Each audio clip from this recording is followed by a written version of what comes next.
Hi ನಮಸ್ತೆ ಎಲ್ರಿಗೂ. ಇವತ್ತು ವಿಕ್ಸ್ ಬಗ್ಗೆ, ವಿಕ್ಸ್ ಪೇಪರ್ ಉಂಟಲ್ಲ, ಇದರ ಬಗ್ಗೆ ಒಂದು ವಿಡಿಯೋ ಮಾಡ್ತಾ ಇದ್ದೇನೆ. ಇದು ಎಷ್ಟು ಯೂಸ್ ಆಗ್ತದೆ ಅಂತ ಹೇಳಿದರೆ, ಎಲ್ಲರ ಮನೆಯಲ್ಲೂ ಸಹ ಇದೊಂದು ಸಣ್ಣ ಡಬ್ಬಿ ಇದ್ದೇ ಇರ್ತದಲ್ವ. ನಮಗೆ ಶೀತ, ಕೆಮ್ಮು, ನೆಗಡಿ ಅಂತ ಹೇಳುವಾಗ ನಾವು ಇದನ್ನು ಯೂಸ್ ಮಾಡೇ ಮಾಡ್ತೇವೆ. ತಲೆನೋವು ಬಂದರೂ ಸಹ ಯೂಸ್ ಮಾಡ್ತೇವೆ. ಅದಲ್ಲದೆ ನಾವು ಇದನ್ನು ನಾವು ಬೇರೆ ಬೇರೆ ರೀತಿಯಲ್ಲಿ ಯಾವ ಥರ ನಾವು ಯೂಸ್ ಮಾಡ್ಬೋದು, ಎಷ್ಟು ಯೂಸ್ಫುಲ್ ಆಗಿದೆ ಅಂದರೆ ನಿಮ್ಮ ಜೊತೆಲಿ ಶೇರ್ ಮಾಡ್ಕೊಳ್ತೇನೆ.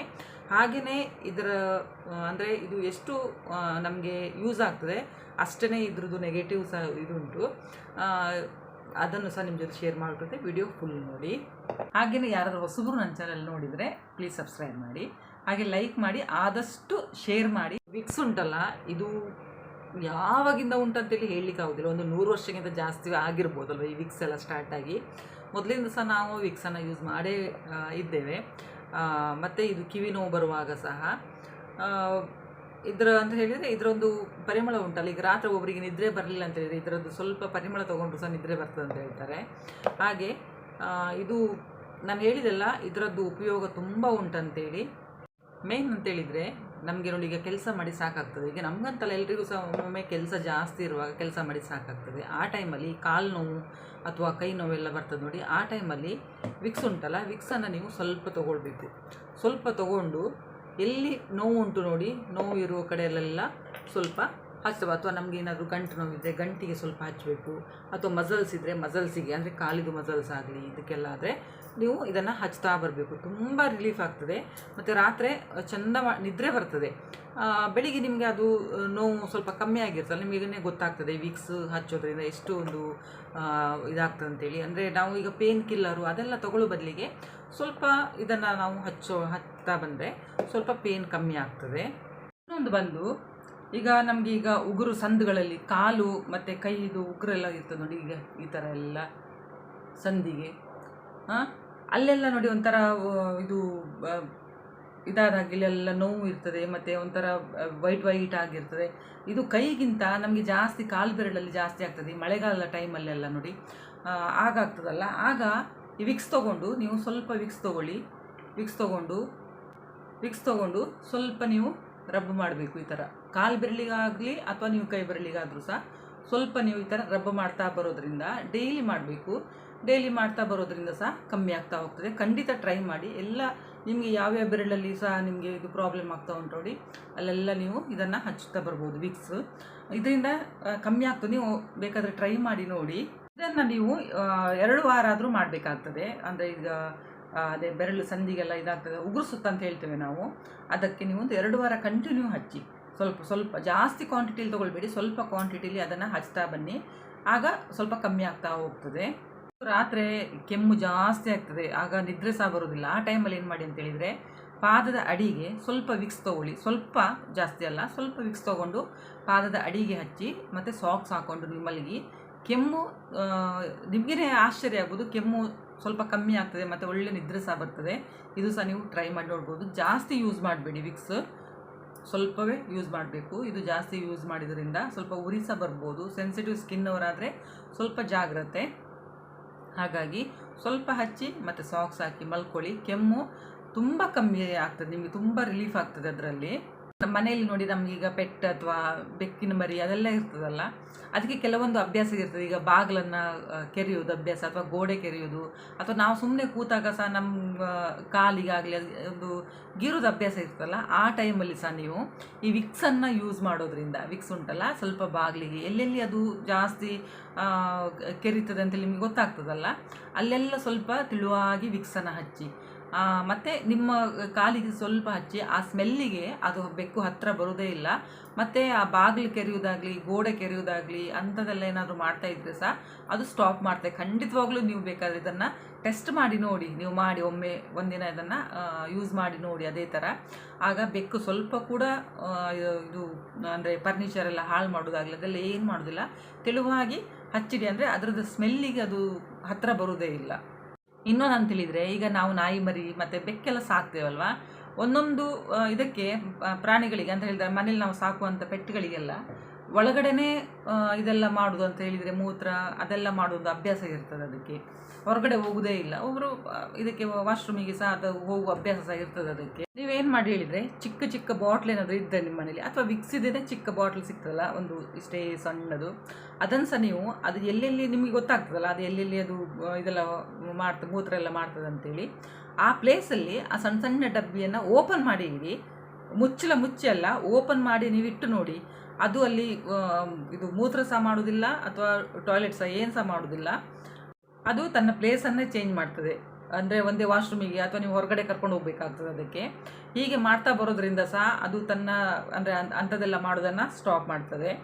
ಹಾಗೆಯೇ ನಿಮ್ಮ ಮನೆಯ ಕಾರ್ಪೆಟ್ ನೆಲ ಎಲ್ಲ ಕ್ಲೀನಾಗಿರ್ತದೆ. ಖಂಡಿತ ಟ್ರೈ ಮಾಡಿ. ನೋಡಿದ್ರಲ್ಲ, ಈ ವಿಕ್ಸಿಂದ ಮನುಷ್ಯರಿಗಷ್ಟೇ ಇಲ್ಲ, ಪ್ರಾಣಿಗಳಿಗೂ ಸಹ ಇದರಿಂದ ನಾವು ಸ್ವಲ್ಪ ಇದನ್ನು ಮಾಡಿಡ್ಬೋದು. ಖಂಡಿತ ಯೂಸ್ ಮಾಡಿ. ಇದಂತೂ ನಾನು ಹೇಳೋದು, ಇದು ಈಗ ನಾಯಿ ಮರಿದು ಬೆಕ್ಕಿದು ತುಂಬ ಯೂಸ್ ಆಗ್ತದೆ ಇದನ್ನು ಮಾತ್ರ. ಅಂದರೆ ತುಂಬ ಮನೆಯಲ್ಲ ನೋಡಿದ್ದೇನೆ, ಅದು ಒಳಗಡೆ ಮೂತ್ರ ಮಾಡೋದು ಅಥವಾ ಟಾಯ್ಲೆಟ್ ಮಾಡೋದೆಲ್ಲ, ಇದನ್ನೆಲ್ಲ ಯೂಸ್ ಮಾಡ್ತಾ ಬಂದರೆ ಅದು ಸ್ವಲ್ಪ ಜಾಗ ಚೇಂಜ್ ಮಾಡ್ತದಲ್ವಾ. ಹಾಗೆಯೇ ಸಾಮಾನ್ಯವಾಗಿ ಎಲ್ರಿಗೂ ಸಹ ಗೊತ್ತುಂಟು, ಇದು ತಲೆನೋವಿಗೆ ನಾವು ಯೂಸ್ ಮಾಡ್ತೇವೆ ಅಂತೇಳಿ. ಈಗ ತಲೆನೋವಿಗೆ ಹಚ್ಚುವಾಗ ಸಹ ವಿಕ್ಸ್ ಉಂಟಲ್ಲ, ಸ್ವಲ್ಪ ಪ್ರಮಾಣದಲ್ಲಿ ನೀವು ತೊಗೊಳ್ಬೇಕು, ಜಾಸ್ತಿ ತೊಗೊಳ್ಬಾರ್ದು. ಇದುಂಟಲ್ಲ, ನೀವು ಹಚ್ಚುವಾಗ ಸಹ ಸ್ವಲ್ಪ ಲೈಟಾಗಿ ಸೈಡಿಗೆ ಉಂಟಲ್ಲ ಸ್ವಲ್ಪ ರಬ್ ಮಾಡ್ಕೊಳ್ಳಿ, ಎರಡು ಸೈಡಿಗೆ ಸಹ. ಇಲ್ಲಿ ನೋವಾಗ್ತಾಯಿದ್ರೆ ಸ್ವಲ್ಪ ಲೈಟಾಗಿ ಹಚ್ಕೊಳ್ಳಿ ಈ ಥರ. ತುಂಬ ಈ ಕಣ್ಣ ಹತ್ತಿರ ಎಲ್ಲ ಹಚ್ಕೊಳ್ಳಿಕ್ಕೆ ಹೋಗ್ಬಿಡಿ, ಮತ್ತು ಕಣ್ಣೂರಿ ಎಲ್ಲ ಸ್ಟಾರ್ಟ್ ಆಗ್ತದೆ. ಹಾಗಾಗಿ ಲೈಟಾಗಿ ಹಚ್ಕೊಳ್ಳಿ. ಈಗ ಕಿವಿಗೆ ಸಹ ನಿಮ್ಗೇನಾದರೂ ಒಂದು ಅಂದರೆ ಒಳಗಡೆಯಿಂದ ಸ್ವಲ್ಪ ಸೆಳೆತ ಆ ಥರ ಎಲ್ಲ ಇರ್ತದಲ್ಲ, ಆಗ ಸಹ ನೀವು ಕಿವಿ ನೋವಿಗೆ ಇದಕ್ಕೆ ಉಂಟಲ್ಲ ಸ್ವಲ್ಪ ವಿಕ್ಸ್ ತೊಗೊಂಡೆ ನಾನು ನೋಡಿ, ಚೂರು ಹಚ್ಚಿ ಇಲ್ಲಿ ಈ ಕಾಟನಿಗೆ. ಇದನ್ನು ನೀವು ಈ ಥರ ಕಿವಿಗೆ ಒಳಗಡೆ ಹಾಕ್ಕೊಳ್ಬೇಡಿ, ಹೀಗೆ ಹೊರಗಡೆಯಿಂದ ಸ್ವಲ್ಪ ಹೀಗೆ ಇಟ್ಕೊಂಡ್ರೆ ಸಾಕಾಗ್ತದೆ. ತುಂಬ ಒಳಗಡೆ ಪ್ರೆಸ್ ಮಾಡಲಿಕ್ಕೆ ಹೋಗಬೇಡಿ. ಇದು ಕಾಟನ್ ಉಂಟಲ್ಲ, ಮತ್ತು ಒಳಗಡೆ ಸ್ವಲ್ಪ ಅದು ಡಸ್ಟ್ ಥರ ಆಗಿ ಮತ್ತು ನೋವು ಜಾಸ್ತಿ ಆಗ್ತದೆ. ಹಾಗಾಗಿ ಹೊರಗಡೆನೇ ನೀವು ಈ ಥರ ಇಟ್ಕೊಂಡ್ರೆ ಸಾಕಾಗ್ತದೆ. ಅದು ಒಳಗಡೆ ಎಷ್ಟೇ ನೋವಿದ್ರೂ ಸಹ ಈ ವಿಕ್ಸ್ ಹಚ್ಚಿದ್ದು ಕಾಟನ್ ಉಂಟಲ್ಲ ನೋವು ಎಳ್ಕೊಳ್ತದೆ. ಅದಕ್ಕೆ ಈ ಥರ ಮಾಡ್ತಾ ಬನ್ನಿ. ಮಳೆಗಾಲದಲ್ಲಿ ಮತ್ತು ಚಳಿಗಾಲದಲ್ಲಿ ಸ್ವಲ್ಪ ಜಾಸ್ತಿ ಈ ಥರ ಕಿವಿ ನೋವು, ಈ ಸೈಡಿಗೆಲ್ಲ ನೋವು ಬರಲಿಕ್ಕೆ ಸ್ಟಾರ್ಟ್ ಆಗ್ತದಲ್ಲ, ಆಗ ಈ ಥರ ಯೂಸ್ ಮಾಡಿ. ಮತ್ತು ಇನ್ನೊಂದು ಫ್ರೆಂಡ್ಸ್ ಎಂತ ಅಂತೇಳಿದರೆ, 2 ವರ್ಷಕ್ಕಿಂತ ಚಿಕ್ಕ ಮಕ್ಕಳಿದ್ದರೆ ಖಂಡಿತವಾಗ್ಲೂ ವಿಕ್ಸ್ ಯೂಸ್ ಮಾಡಲಿಕ್ಕೆ ಹೋಗಬೇಡಿ. ಅದು ಅಂದರೆ ತುಂಬ ಸೆನ್ಸಿಟಿವ್ ಆ ಥರ ಇರ್ತದಲ್ಲ ಸ್ಕಿನ್ ಎಲ್ಲ, ಮಕ್ಕಳಿಗೆ ವಿಕ್ಸ್ ಹಚ್ಚಲೇಬಾರ್ದು ಅಂತ ಹೇಳ್ತಾರೆ ಡಾಕ್ಟ್ರನವರು. ಹಾಗಾಗಿ ಇದರಲ್ಲಿ ಮೆಂತಾಲ್ ಅಂತೇಳಿ ಒಂದು ಇದುಂಟು. ಹಾಗಾಗಿ ಕಣ್ಣು ಹತ್ರ ಎಲ್ಲ ಹಚ್ಚಿದರೆ ಉರಿ ಜಾಸ್ತಿ ಆಗ್ತದೆ. ಮತ್ತು ನಾವಿಲ್ಲಿ ತಲೆನೋವಿಗೆ ಅಥವಾ ನೋವಿಗೆಲ್ಲ ಹಚ್ಕೊಳ್ತೇವಲ್ಲ ಕೈಗೆ ಅಥವಾ ಮಸಲ್ಸಿಗೆಲ್ಲ, ಅದರಿಂದ ಈ ರಕ್ತ ಸಂಚಾರ ಉಂಟಲ್ಲ, ಬ್ಲಡ್ ಸರ್ಕ್ಯುಲೇಷನು ಕರೆಕ್ಟಾಗಿ ಆಗ್ತದೆ. ಹಾಗೆಯೇ ನಮಗೆ ತಲೆನೋವು ಸಹ ಕಮ್ಮಿ ಆಗ್ತದೆ. ಈಗ ಚಿಕ್ಕ ಪುಟ್ಟ ಗಾಯ ಅಥವಾ ತುರ್ಕೆ ಅಂಥದ್ದೆಲ್ಲ ಸ್ಟಾರ್ಟ್ ಆಗ್ತದಲ್ವ, ಆ ಟೈಮಲ್ಲಿ ಸಹ ಈ ವಿಕ್ಸು ಒಂದು ಹೆಲ್ಪ್ ಆಗ್ತದೆ. ಸ್ವಲ್ಪ ವಿಕ್ಸ್ ತೊಗೊಳ್ಳಿ. ನಿಮಗೆ ಎಲ್ಲಿ ಗಾಯ ಆಗಿದೆ ನೋಡಿ, ಸ್ವಲ್ಪ ಜಾಸ್ತಿ ಅಲ್ಲ ತೊಗೊಂಡು ನೀವು ಆ ಗಾಯಕ್ಕೆಲ್ಲ ಸ್ವಲ್ಪ ಹಚ್ಚೋದ್ರಿಂದ ಸಹ ಅದು ಗಾಯ ಸ್ವಲ್ಪ ಕಮ್ಮಿ ಆಗ್ತದೆ. ಗಾಯ ಅಂತಲ್ಲ, ಈಗ ಫಂಗಸ್ ಥರ ಎಲ್ಲ ಆಗ್ತದೆ ನೋಡಿ, ಅದಕ್ಕೆ ಹಚ್ಚಿದ್ರೂ ಸಹ ಸ್ವಲ್ಪ ಕಮ್ಮಿ ಆಗ್ತಾ ಹೋಗ್ತದೆ. ತುಂಬ ಹಚ್ಚಬೇಡಿ, ಲೈಟಾಗಿ ಹಚ್ಕೊಳ್ಳಿ. ಲೈಟಾಗಿ ನೀವು ರಾತ್ರಿ ಹಚ್ಚಿದರೆ ಬೆಳಿಗ್ಗೆ ನೀವು ಒಂದು ಬೆಚ್ಚಗಿನ ನೀರಲ್ಲಿ ಅದನ್ನು ವಾಶ್ ಮಾಡ್ಕೊಳ್ಬೇಕು. ಏನಾದರೂ ಹುಳ ಕಚ್ಚಿದ್ರೂ ಸಹ ನೋಡಿ, ನಾವೀಗ ಅರಿಶಿನ ಪುಡಿ ಅಂಥದ್ದೆಲ್ಲ ಹಚ್ತೇವಲ್ವ, ಒಂದು ವೇಳೆ ನಾವು ಎಲ್ಲಾದರೂ ಹೋಗುವಾಗ ನಮ್ಮ ಬ್ಯಾಗಲ್ಲಿ ಒಂದು ವಿಕ್ಸ್ ಡಬ್ಬಿಯನ್ನು ನಾವು ಇಟ್ಕೊಳ್ಳೇಬೇಕಾಗ್ತದೆ. ಹೋದಾಗ ನಮಗೆ ಅರಿಶಿನ ಪುಡಿ ಅದೆಲ್ಲ ಸಿಗೋದಿಲ್ಲ ನೋಡಿ. ಏನಾದರೂ ಒಂದು ಕಚ್ಚಿದಾಗ ಈ ವಿಕ್ಸನ್ನು ಸಹ ನಾವು ಹಚ್ಕೊಳ್ಬೋದು. ಈಗ ಸೊಳ್ಳೆ ಎಲ್ಲ ಕಚ್ಚಿ ನೋಡಿ ಒಂಥರ ದದ್ದದ ಹಾಗೆ ಆಗ್ತದೆ ನೋಡಿ, ಅದಕ್ಕೆ ಸಹ ನಾವು ವಿಕ್ಸ್ ಹಚ್ಚಿದರೆ ಸ್ವಲ್ಪ ತುರುಕೆ ಮತ್ತು ಉರಿ ಸಹ ಕಮ್ಮಿ ಆಗ್ತದೆ. ನೀವು ಒಂದು ವೇಳೆ ಸೊಳ್ಳೆ ಇರುವಲ್ಲ, ಅಂದರೆ ಪಾರ್ಕಿಗೆ ಅಲ್ಲೆಲ್ಲ ಹೋದಾಗ ಸ್ವಲ್ಪ ಸೊಳ್ಳೆ ಜಾಸ್ತಿ ಇರ್ತದಲ್ಲ, ಆ ಟೈಮಲ್ಲಿ ನೀವು ಸ್ವಲ್ಪ ಲೈಟಾಗಿ ವಿಕ್ಸನ್ನು ಕಾಲಿಗೆ ಕೈಗೆಲ್ಲ ಸ್ವಲ್ಪ ಹಚ್ಚಿದರೆ ಸೊಳ್ಳೆ ಆಗಲಿ ನೊಣ ಆಗಲಿ ಯಾವುದು ಸಹ ನಿಮ್ಮ ಹತ್ತಿರ ಬರೋದಿಲ್ಲ, ಆ ಸ್ಮೆಲ್ಲಿಗೆ ಬರೋದೇ ಇಲ್ಲ. ಈ ಥರ ನೀವೊಂದು ಐಡಿಯಾ ಮಾಡ್ತಾ ಬಂದರೆ ಸೊಳ್ಳೆ ಕಡಿತ ಸ್ವಲ್ಪ ಕಮ್ಮಿ ಆಗ್ತದೆ.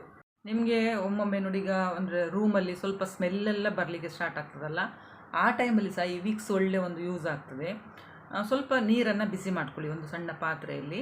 ಆ ಪಾತ್ರೆಯಲ್ಲಿ ನೀರನ್ನು ಬಿಸಿ ಮಾಡಿದ ನಂತರ ಅದರಲ್ಲಿ ಈ ವಿಕ್ಸನ್ನು ಹಾಕಿ ಸ್ವಲ್ಪ ಮಿಕ್ಸ್ ಮಾಡಿ, ಅದರಲ್ಲಿ ನೀವು ಸ್ವಲ್ಪ ಕರ್ಪೂರನ ಸಹ ಹಾಕ್ಕೊಳ್ಬೋದು. ಅದನ್ನು ಚೆಂದ ಮಾಡಿ ಮಿಕ್ಸ್ ಮಾಡಿ ನೀವು ಮತ್ತೆ ಅದು ರೂಮಲ್ಲಿ ಇಡ್ತೀರಲ್ಲ, ರೂಮಲ್ಲಿ ಇಟ್ಟಾಗ ಅದರದ್ದು ಹೊಗೆ ಬರ್ತದೆ ನೋಡಿ, ಆವಿ ಥರ ಬರ್ತದೆ ನೋಡಿ. ಅಂದರೆ ನೀವು ಅದನ್ನು ಇಟ್ಟು ರೂಮಿನ ಬಾಗಿಲನ್ನು ಕ್ಲೋಸ್ ಮಾಡ್ಕೊಳ್ಳಿ. ಕ್ಲೋಸ್ ಮಾಡಿ ನೀವು ಹೊರಗಡೆ ಇರ್ತೀರಲ್ಲ, ಮತ್ತು ಆಮೇಲೆ ನೀವು ಒಂದು ಓಪನ್ ಮಾಡುವಾಗ ಆ ರೂಮಲ್ಲಿ ಕೆಟ್ಟ ವಾಸನೆ ಇರುವುದಿಲ್ಲ. ಆ ವಿಕ್ಸಿದು ಪರಿಮಳ ಉಂಟಲ್ಲ ಇಡೀ ರೂಮಿಗೆ ಇದಾಗ್ತದೆ. ಮತ್ತು ನೀವು ರಾತ್ರಿ ಮಲಗಿದಾಗ ಸಹ ಆರಾಮಲ್ಲಿ ಮಲಗ್ಬೋದು ಮತ್ತು ಆರಾಮಾಗಿ ಬ್ರೀತ್ ಸಹ ಮಾಡ್ಬೋದು. ಜಾಸ್ತಿ ಯೂಸ್ ಮಾಡಿಬಿಡಿ, ಸ್ವಲ್ಪ ಕರ್ಪೂರ ಹಾಕಿ. ಕೆಲವೊಬ್ಬರಿಗೆ ವಿಕ್ಸ್ ಆಗೋದಿಲ್ಲ, ಅಲರ್ಜಿ ಅಂತ ಹೇಳ್ತಾರೆ. ಒಂದಂತ ಹೇಳಿದರೆ ನೀವು ಈಗ ಇಲ್ಲಿ ಸೈಡಿಗೆಲ್ಲ ಹಚ್ತೀವಿ. ನಾನು ಹೇಳಿದೆ ಕಾಟನ್ ಹಚ್ಚಿ ಸ್ವಲ್ಪ ಹೀಗೆ ಇಟ್ಕೊಳ್ಳಿ, ಒಳಗಡೆ ಹಾಕ್ಕೊಳ್ಬೇಡಿ ಅಂತೇಳಿ. ಇನ್ನು ರಾತ್ರಿ ನಿಮಗೆ ನಿದ್ರೆ ಮಾಡಿದಾಗ ಮಸಲ್ಸ್ ಕ್ಯಾಚ್ ಆಗ್ತದೆ ನೋಡಿ ಕಾಲಿಗೆ, ಆ ಟೈಮಲ್ಲಿ ಸಹ ನೀವು ವಿಕ್ಸನ್ನು ಚೆಂದ ಮಾಡಿ ಉಜ್ಜಬೇಕು ಆ ಮಸಲ್ಸಿಗೆ. ಅಂದರೆ ಕಾಲಿದು ಇದು ಉಂಟಲ್ಲ ಮಾಂಸಖಂಡ, ಅದಕ್ಕೆ ಚೆಂದ ಮಾಡಿ ಉಜ್ಜಿ ನೀವು ಮಲ್ಕೊಳ್ಳಿ, ಅದು ಕಮ್ಮಿ ಆಗ್ತದೆ ನೋಡಿ. ಅಂದರೆ ಬ್ಲಡ್ ಸರ್ಕ್ಯುಲೇಷನ್ ಕರೆಕ್ಟ್ ಆಗ್ತದಲ್ಲ, ಅದು ನೋವು ಸಹ ಕಮ್ಮಿ ಆಗ್ತದೆ ಮತ್ತು ಒಳ್ಳೆ ನಿದ್ರೆ ಸಹ ಬರ್ತದೆ. ಇನ್ನೊಂದು ಅಂತ ಹೇಳಿದರೆ ನಾನು ಅಂತ ಹೇಳಿಕೋದೆ, ಮೂಗಿದು ಒಳಗಡೆ ಎಲ್ಲ ವಿಕ್ಸನ್ನು ಹಾಕಬೇಡಿ ಮತ್ತು ಮೂಗಿಗೆ ಹಚ್ಚೋದು ಸಹ ಸ್ವಲ್ಪ ಅವಾಯ್ಡ್ ಮಾಡಿ. ಶೀತ ಕೆಮ್ಮೆಲ್ಲ ಸ್ಟಾರ್ಟ್ ಆದಾಗ ಸ್ವಲ್ಪ ನಾವು ಗಂಟ್ಲಿಗೆ ಹಚ್ತೇವೆ, ಸ್ವಲ್ಪ ಇಲ್ಲಿ ಎದೆ ಭಾಗಕ್ಕೆ ಸ್ವಲ್ಪ ಇಲ್ಲಿ ಹಚ್ತೇವೆ, ಮತ್ತು ಬೆನ್ನಿಗೆ ಸ್ವಲ್ಪ ಹಚ್ಕೊಳ್ಳಿ. ಅಂದರೆ ಸ್ವಲ್ಪ ನಮಗೆ ಉಸಿರಾಡಲಿಕ್ಕೆ ಸ್ವಲ್ಪ ಒಳ್ಳೆಯದಾಗ್ತದೆ. ಇಲ್ಲಿ ಬೆನ್ನಿಗೆ ಇಲ್ಲೆಲ್ಲ ಹಚ್ಚಿದಾಗ ನೀವು ಅಪ್ಪಿತಪ್ಪಿ ಸಹ ಇಲ್ಲಿ ಮೂಗಿದು ಒಳಗಡೆ ಎಲ್ಲ ಹಚ್ಚಬೇಡಿ ಮತ್ತು ಕಣ್ಣ ಹತ್ರ ಸಹ ಹಚ್ಚಲಿಕ್ಕೆ ಹೋಗಬೇಡಿ. ಇನ್ನೊಂದು ಅಂತೇಳಿದರೆ ಈ ಪಿಂಪಲಿಗೆ ಸಹ ತುಂಬ ಒಳ್ಳೆಯ ಮದ್ದದು. ಈಗ ಪಿಂಪಲ್ ಆಗ್ತದಲ್ಲ, ಪಿಂಪಲ್ ಆದಾಗ ಸ್ವಲ್ಪ ತಗೊಂಡು ಆ ಪಿಂಪಲ್ ಮೇಲೆ ನೀವು ಸ್ವಲ್ಪ ಹಚ್ಚಬೇಕು ಲೈಟಾಗಿ. ಅದನ್ನು ನೀವು ರಾತ್ರಿ ಹಚ್ಚಿ ಬೆಳಿಗ್ಗೆ ಒಂದು ಉಗುರು ಬೆಚ್ಚಗೆ ನೀರಲ್ಲಿ ವಾಶ್ ಮಾಡ್ಕೊಳ್ಳಿ. ವಾರಕ್ಕೆ ಒಂದು 2 ಸಲ ಅಥವಾ 3 ಸಲ ಆ ಥರ ಮಾಡ್ಕೊಳ್ತಾ ಬಂದರೆ ಈ ಪಿಂಪಲ್ ಸಹ ಕಮ್ಮಿ ಆಗ್ತದೆ. ಮೊಡವೆಗಳ ಏನಾದರೂ ಇದ್ದರೆ ನೋಡಿ ಅದು ಸಹ ಕಮ್ಮಿ ಆಗ್ತಾ ಹೋಗ್ತದೆ. ಟ್ರೈ ಮಾಡಿ ನೋಡಿ. ಜಾಸ್ತಿ ರಬ್ ಮಾಡಲಿಕ್ಕೆ ಹೋಗಬೇಡಿ, ಎಲ್ಲಿ ಪಿಂಪಲ್ ಆಗಿದೆ ಅಲ್ಲಿ ಮಾತ್ರ ಸ್ವಲ್ಪ ಡಾಟ್ ಥರ ಸ್ವಲ್ಪ ಹಚ್ಚಿ ಅಷ್ಟೇ. ನಾನು ಆವಾಗಲೇ ಹೇಳಿದೆ, ಈ ಸೊಳ್ಳೆ ಎಲ್ಲ ಜಾಸ್ತಿ ಇರೋಲ್ಲಿ ಹೋಗುವಾಗ ಕಾಲಿಗೆ ಕೈಗೆಲ್ಲ ಹಚ್ಚಿ ಅಂತೇಳಿ. ನಿಮಗೊಂದು ವೇಳೆ ಅದು ಕಾಲಿಗೆ ಕೈಗೆಲ್ಲ ಹಚ್ಚಿದರೆ ಉರಿ ಹಾಗೆಲ್ಲ ಬರ್ತದೆ ಅಂತೇಳಿದರೆ ನೀವು ಹಾಕಿರೋ ಬಟ್ಟೆಗಳ ಮೇಲೆ ಸ್ವಲ್ಪ ಅದನ್ನು ಹಚ್ಬೋದು. ಅದರ ಸ್ಮೆಲ್ಲಿಗೆ ಸಹ ಸೊಳ್ಳೆಗಳು ಬರೋದಿಲ್ಲ. ನಾನು ಆವಾಗಲೇ ಹೇಳಿದೆ ಎಲ್ಲಿ ನೋವು ಉಂಟು ಅಲ್ಲಿ ಹಚ್ಚಿ ಅಂತೇಳಿ. ಒಂದು ವೇಳೆ ನಿಮಗೆ ನೆಕ್ ಪೇನ್ ಇಲ್ಲಿ ಬರ್ತದಲ್ಲ, ಆಗ ಸಹ ನೀವು ಈ ವಿಕ್ಸನ್ನು ಸ್ವಲ್ಪ ತೊಗೊಂಡು ಮಸಾಜ್ ಟೈಪಲ್ಲಿ ಹಚ್ಕೊಳ್ಬೇಕು. ಸ್ವಲ್ಪ ತೊಗೊಳ್ಳಿ, ನೋಡಿ ಇಷ್ಟು ತೊಗೊಂಡಿದ್ದೇನೆ ನಾನು. ಎಲ್ಲಿ ನೋವು ಉಂಟು ನೋಡಿ, ಇಲ್ಲಿ ಜಾಸ್ತಿ ನಮಗೆ ಈಗ ಅಂದರೆ ಈಗ ಲ್ಯಾಪ್ಟಾಪ್ ಆಗಲಿ, ಕಂಪ್ಯೂಟರು ಅಥವಾ ಟಿ ವಿ ನಾವು ನೋಡ್ತಾ ಇರ್ತೇವೆ, ಅಥವಾ ಮೊಬೈಲ್ ಇಟ್ಕೊಂಡೇ ಹೀಗೆ ನೋಡ್ತಾ ಇರ್ತೇವೆ ನೋಡಿ, ಆಗ ಜಾಸ್ತಿ ಇಲ್ಲಿ ನೋವು ಸ್ಟಾರ್ಟ್ ಆಗ್ತದೆ. ಇಲ್ಲಿ ಮತ್ತು ಹೀಗೆ ಇದೆಲ್ಲ ಭುಜ ಎಲ್ಲ ನೋವು ಬರಲಿಕ್ಕೆ ಸ್ಟಾರ್ಟ್ ಆಗ್ತದಲ್ಲ, ನೀವು ಇದನ್ನು ಸ್ವಲ್ಪ ಹಚ್ಕೊಳ್ಳಿ. ಹಚ್ಚಿದ ನಂತರ ನೀವು ಸ್ವಲ್ಪ ಬಿಸಿನೀರು ಶಾಖ ತೊಗೊಳ್ಬೇಕು. ಆ ಥರ ಮಾಡ್ತಾ ಬಂದರೆ ನಿಜವಾಗಿ ಹೇಳ್ತೇನೆ, ಇದರಲ್ಲಿ ಸ್ವಲ್ಪ ತುಂಬ ಅಂತೇಳಿದರೆ ತುಂಬ ನೋವು ಕಮ್ಮಿ ಆಗ್ತದೆ ಇದರಲ್ಲಿ. ಹೀಗೆ ಇಲ್ಲೆಲ್ಲ ಶೋಲ್ಡ್ರಿಗೆಲ್ಲ ಹಚ್ಕೊಳ್ಬೇಕು ಸ್ವಲ್ಪ ಲೈಟಾಗಿ ವಿಕ್ಸನ್ನು. ಹಚ್ಚಿ ಆದ ನಂತರ ನೀವು ಒಂದು ವೇಳೆ ನಿಮ್ಮಲ್ಲಿ ಹಾಟ್ ಬ್ಯಾಗ್ ಇಲ್ಲ ಅಂತೇಳಿದರೆ ಈ ಟವಲ್ ಇರ್ತಲ್ಲ, ಟವಲನ್ನು ಸ್ವಲ್ಪ ನೀರು ಬಿಸಿ ಇರ್ತದೆ ನೋಡಿ, ಅದರಲ್ಲಿ ಟವಲನ್ನು ಅದ್ದಿ ನೀವು ಇಲ್ಲಿ ಟವಲನ್ನು ಇಟ್ಟು ಮಲ್ಕೊಳ್ಬೋದು. ಸ್ವಲ್ಪ ಶಾಖ ತೊಗೊಳ್ಬೇಕು. ಇದನ್ನು ನೀವು ದಿನದಲ್ಲಿ ಒಂದು 2ರಿಂದ 3 ಸಲ ಆದರೂ ಮಾಡಿಕೊಂಡ್ರೆ ತುಂಬ ಒಳ್ಳೆಯದು, ತುಂಬ ಬೇಗ ಕಮ್ಮಿ ಆಗ್ತದೆ. ಮಾಡಲಿಕ್ಕಾಗಲಿಲ್ಲ ಅಂದರೆ ಒಮ್ಮೆ ಆದರೂ ಮಾಡ್ಕೊಳ್ಳಿ. ಅಂದರೆ ಸಂಜೆ ಟೈಮಲ್ಲಿ ಸ್ವಲ್ಪ ಅದನ್ನು ವಿಕ್ಸ್ ಎಲ್ಲ ಸ್ವಲ್ಪ ಹಚ್ಚಿ ಮಸಾಜ್, ಅಂದರೆ ತುಂಬ ಪ್ರೆಸ್ ಮಾಡಿ ಮಸಾಜ್ ಅಲ್ಲ, ಲೈಟಾಗಿ ಮಸಾಜ್ ಮಾಡಿ ಮತ್ತು ಬಿಸಿನೀರು ಶಾಖ ತೊಗೊಳ್ಳಿ. ಇದರಿಂದ ಕಮ್ಮಿ ಆಗ್ತಾ ಹೋಗ್ತದೆ.